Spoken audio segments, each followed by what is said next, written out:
All right, everybody. My guests today are the driving forces behind a groundbreaking new study documenting the economic impact of motor coach group travel in the United States.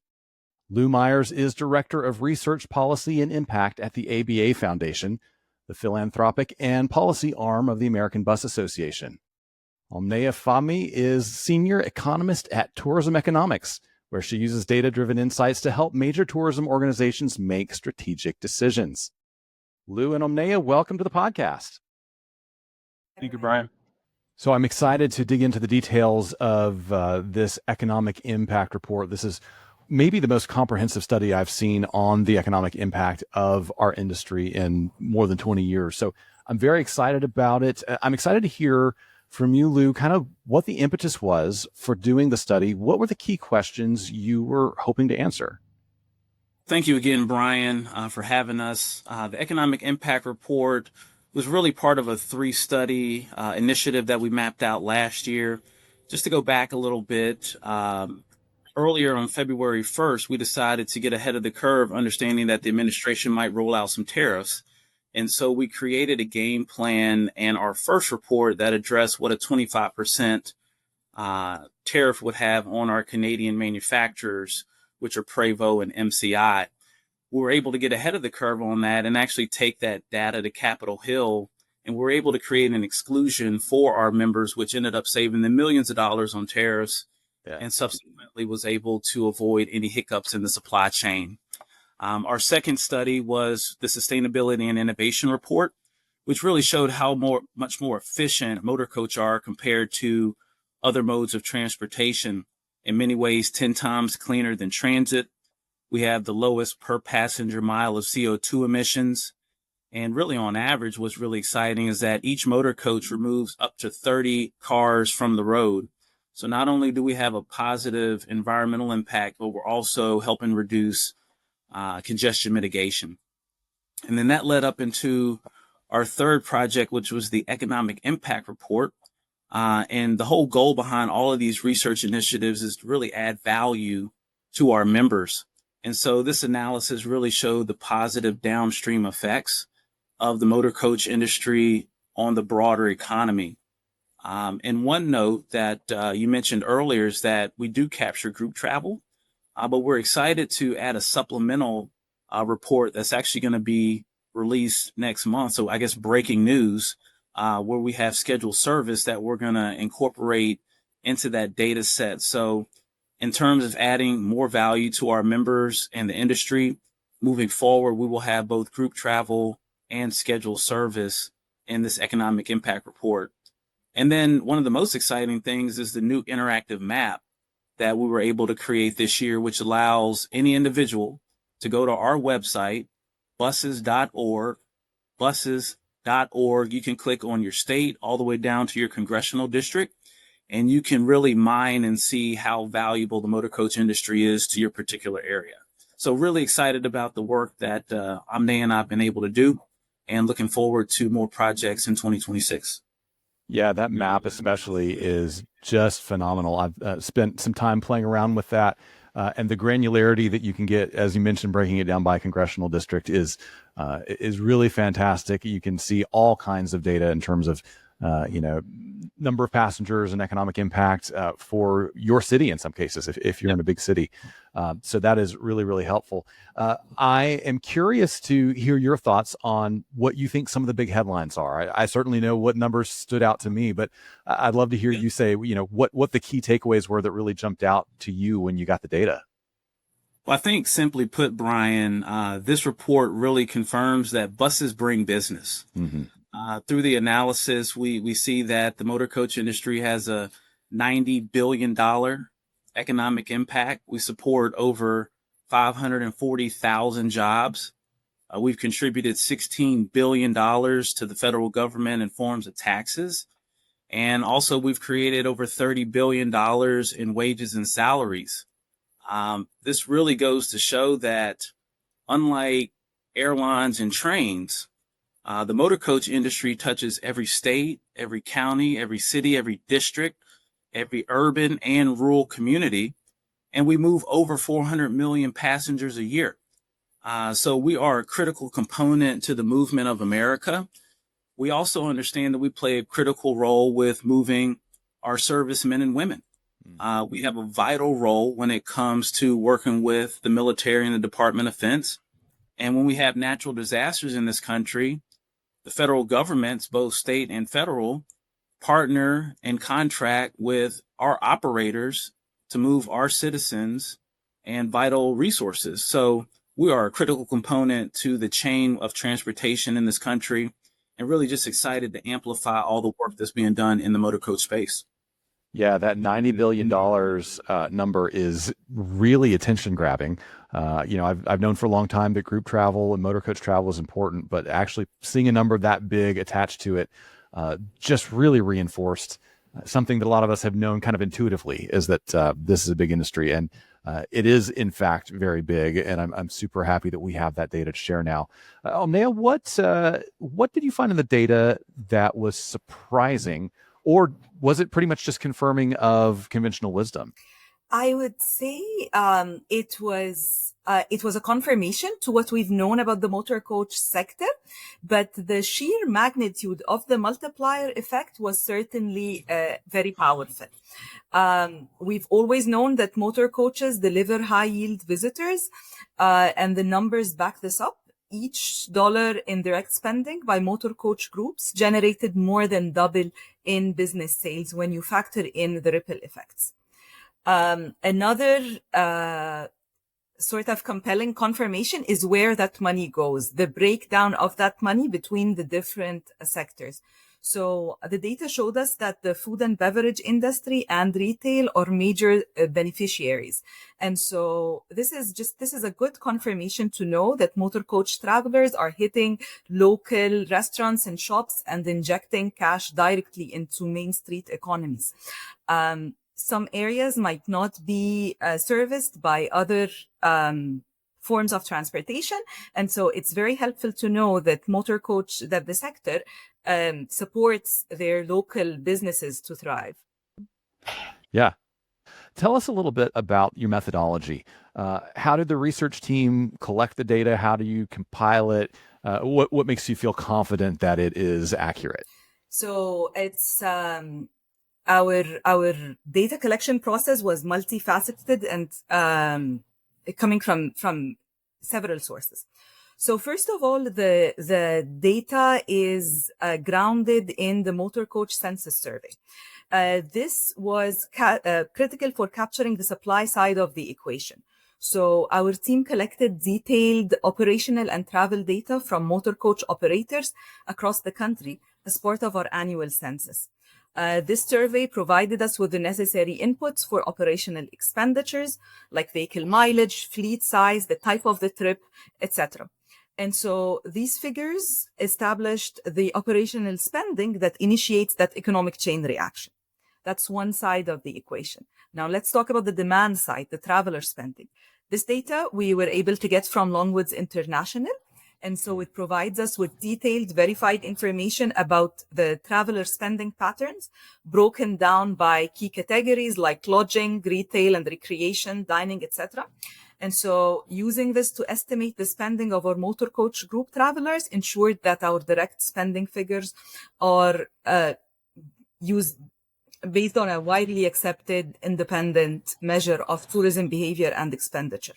And going back to your earlier question about group spending, so this data was very particular to group travelers using a motor coach as their form of transportation. So it really it captured the spending pattern of this specific group. Now we've taken all of this and we've added several layers of sort of verification to it. Our company does tourism economic impact studies for more than half the states in the US, and we compile all available information for all states. And so we've been able to use this sort of economic baseline data to verify and check and integrate with the data that we've collected. And we've also, using that, we've been able to accurately customize and calibrate the spending profiles and the multiplier calculations to reflect the unique economic structure, the wage rates, and the commodity flows within each state. Yeah. And so that's how you're able to say, here's the direct spend, and then here's our projection for total economic impact and the ripple effects. Exactly. And that's how one state differs from another. That's how one district differs from another. It's every region has its own unique economic structure. And so the money injected into the economy generates a different impact, basically. Yeah. I love it. So, Lew, this feature of the statewide breakdown and even the district-wide breakdown is so helpful. I'm wondering if, as you guys put this together, you found any states or districts that are maybe outperforming expectations that maybe aren't on the tip of people's tongues when they talk about travel, but when you looked at it, you say, "Holy cow, these people are doing awesome with groups." Yeah, well, we found the 5 leading states. No surprise, California's up there, or Texas. Surprisingly, New Jersey is punching above its weight in addition to Massachusetts. And my home state of North Carolina kind of rounded out the top 5. So excited to see those. And, while New York and California, have some of the largest absolute impact, states like North Carolina and Tennessee, they might show a higher concentration of motor co-supported jobs relative to its overall employment base. So that's, as you mentioned earlier, some of the granular data that we can take away, particularly when we talk to lawmakers and go to their particular states and districts and talk about ways to reinvest in these industries. So excited about what this powerful tool is able to do. And it's also a benchmark for other states to say, okay, what are some of these larger states doing that's creating more impact than we are? And so they can use it as an opportunity to grow and develop with their budgetary. Yeah. I also frankly think it's an opportunity for some of these states that don't invest a lot of resources or, time, staff effort, marketing dollars in the group market to say, hey, wait a minute, people are actually interested in coming here. If we're doing this well without marketing, imagine what could happen if we really threw our weight behind this. So great data there. Omneya, do you have any benchmarks or reference points that we can compare this to in other tourism segments? You guys obviously don't only focus on groups. So how does this compare to other parts of the industry? Where do we stack up? Yep. So let's talk about the $90 billion economic output. This obviously is a big number, and it puts the motor coach group travel sector firmly among the essential segments of the U.S. travel and tourism sector. According to newly released estimates by Airbnb, this is actually around the same figure of economic impact of Airbnb in the U.S. in 2024. Wow. Yes, that's a nice headline. Yeah. So that's from one aspect. You could also take it from another angle. The 560,000 jobs that the motor coach group travel sector supports. This is similar. This is comparable to the employment economic impact of the Port of New York and New Jersey, for example. So it shows you that motor coach group travel is a mass market economic engine for communities. It's not a niche player in the travel and tourism sector. Yeah, I love that. So, Lew, you are, intimately involved in our space. You know the players, the people who are, thinking about tourism marketing every day. How do you think they can best use this data to advance the destinations that they are trying to market? Yeah, I think one of the groups that this study really can influence are our DMOs and our CVBs, our destination marketing organizations, and our convention and visitor bureaus. I think when you're having budgetary discussions and strategy about where to invest time, dollar, and resources, I think our economic impact report is critical to be at the front line of those conversations. To your point earlier, if you're a state who might not be in the top 10, how can you have the conversation and use this data to help grow your state overall? And, it's also a way to determine where additional resources can be invested to grow locally. I think when we went to Capitol Hill and really talked to members of Congress, it really kind of took them aback to see, okay, well, as a state, we might be pumping overall, but my congressional district isn't getting as much of attention as some of these larger districts. And so we want this to be a comprehensive tool. And one special thing about the foundation is that all of our research is public. Mm. There are no firewalls. There are no buy-ins. You go to buses.org and you can access all of our research projects. And we want our users, both members and non-members, to take advantage of these resources that we're investing in from an industry standpoint. And so I think that's one of the special things that allows us to be world-class in working with tourism economics to produce these valuable and worthwhile studies that are really more evergreen than anything else and can be used into perpetuity. And so as we continue to build on into 2026, we'll always have updated and relevant data for our DMOs, CVBs, congressional offices, and really just anybody who is in the travel and tourism space who wants to learn how to grow and develop their business. Yeah, I love that. And, one of the thoughts that I'm having as you say that is these travelers are going to travel whether you market to them or not as a state or as a destination. The question is whether they come to you. So you can say, oh, well, we think groups are dying, which clearly they're not dying. That's a song and dance I've been hearing for 20 years and it's never been true. We think group travel's dying. Group travel's not very, fashionable. It's not the hot thing. We don't want to invest our money in that. Well, the money is going to go somewhere. The customers are going to go somewhere. And if you ignore the market, they might go to the state next door. That is your heaviest competitor. They might go across the country. They may go out of the country. And in part, it's your fault for not reaching out to them because these people are ultimately going to go where they know they are wanted, right? Right. Yeah. So in terms of the foundation, Lew, and kind of your work in tandem with ABA, how are you going to use this data to kind of approach your work in the coming year and the conversations you're having with policymakers and stakeholders and folks like that? Great question, Brian. Data is critical to shaping the narrative for our industry. And one of the principal ways we'll be able to use this data is in our advocacy efforts on Capitol Hill. Having been a former staffer on Capitol Hill for over 10 years, I understand the value of quantifiable data and its ability to tell a story. These elected officials are the very lawmakers who create the laws that govern our industry. So our ability to use this powerful tool to advance the ball is extremely critical.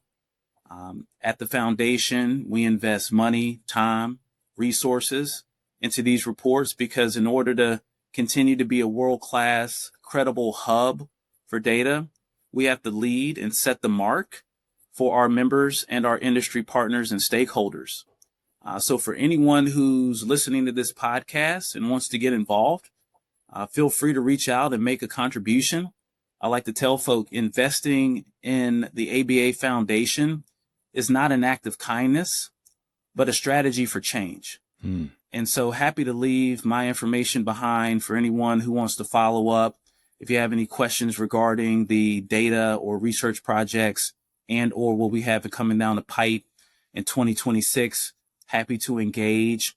And, any operators, group travel, if you're not a member of ABA, we like to bring you under the tent because these are the type of resources that we provide, no cost, as a result of being a partner and being aligned with the American Bus Association and our foundation. So again, extremely grateful, Brian, to have this platform. So thank you again and happy to continue the conversation. Yeah, for sure.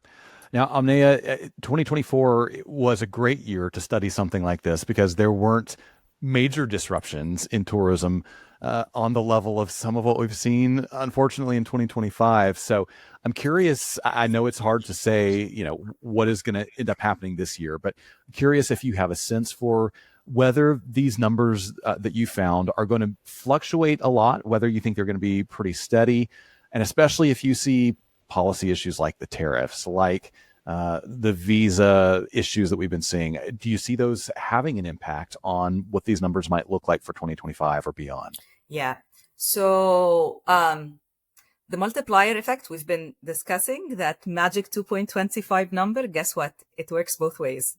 So any change in travel volume, in group size, that's going to impact the economic output of the sector. So yes, policy changes will create sizable changes.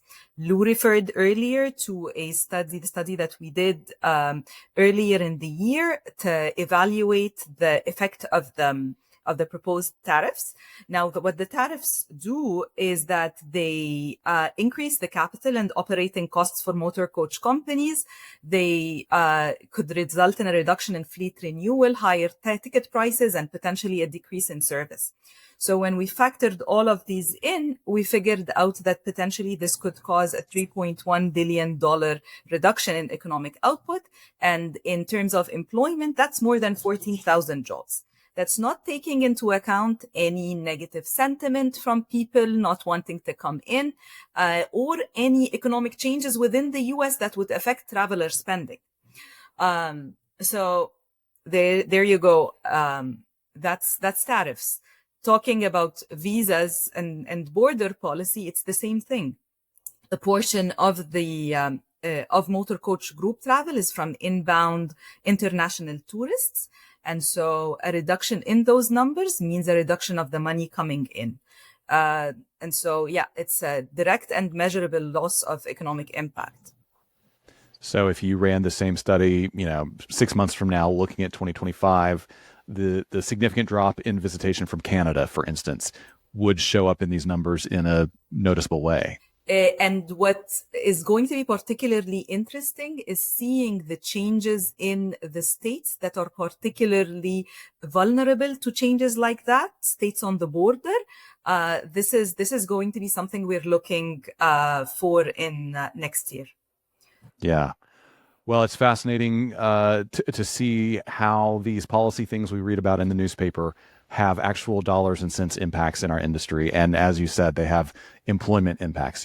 14,000 jobs lost just to tariffs is certainly a tragedy, and something I think we can all hope we're able to see a reversal on. So this has been super helpful. I want to make sure people know how to number one, get the report. Number two, reach out to both of you, follow you, engage in your work. So, Lew, I know you said buses.org is where the report is. What else should people do if they want to connect with you, follow you on social, or otherwise engage with what you're doing?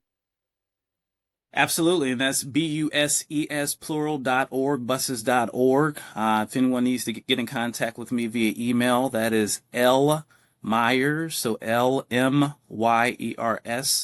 at buses.org.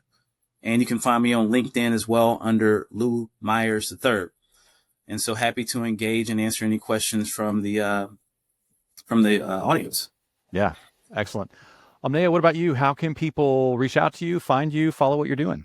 So many ways. So our website is tourismeconomics.com. You can also find me on LinkedIn, and my email is Fahmy, Fahmy at oxfordeconomics.com. Excellent. We're going to put links to all of those in the show notes. So listeners, you don't have to grab a pen and try to frantically write all that down. Just go to the show notes, click through, and you can find these two great people on multiple platforms. Before we let you go, we have some questions we ask everybody, and these are just for fun. So no pressure. You can just kind of give me the first answer that comes to mind. Lew, we'll start with you. When you book travel, do you book window seats or aisle seats? Window. Yeah. What's the thought process there? I love being on the right side of the plane leaving DC, where you can catch the Capitol, the Mall, the Washington Monument, and it's pretty special when it's a nice clear day. And so I usually try and book early to get that right window seat. I love that. That is a great answer. What about you, Omneya? It's such a great answer. You're going to be disappointed in mine. So I like the window seat, but it's just mainly for comfort. I have something additional to sleep. So there you go. Sorry, it's not as good as an answer. No, listen, are you one of those people that can fall asleep just on any plane, anytime? I don't. It's just that I get motion sickness, so I end up being medicated, and so I have to doze off for the entire flight. Yeah. Okay. Well, that makes sense. All right. Next question. What is one thing in your carry-on that you wouldn't travel without? Lou, we'll start with you.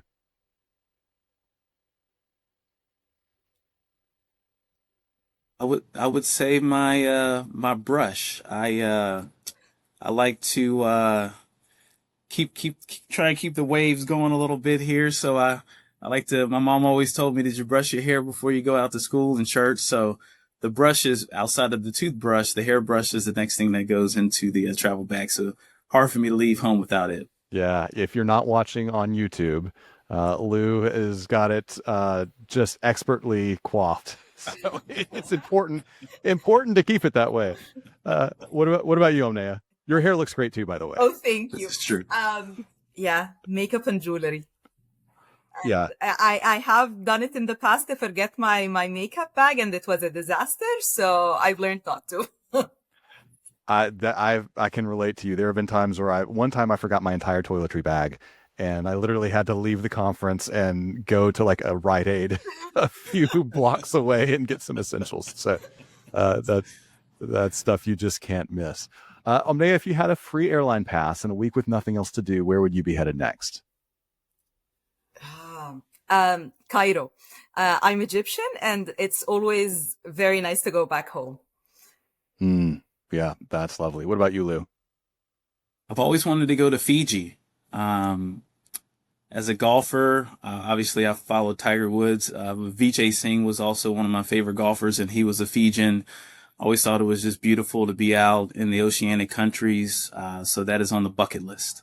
Yeah, absolutely. Both of those places are actually on my bucket list. So either of you that gets that opportunity, let me know. There you go. I'll find a way. My friend. Yeah, exactly. Exactly.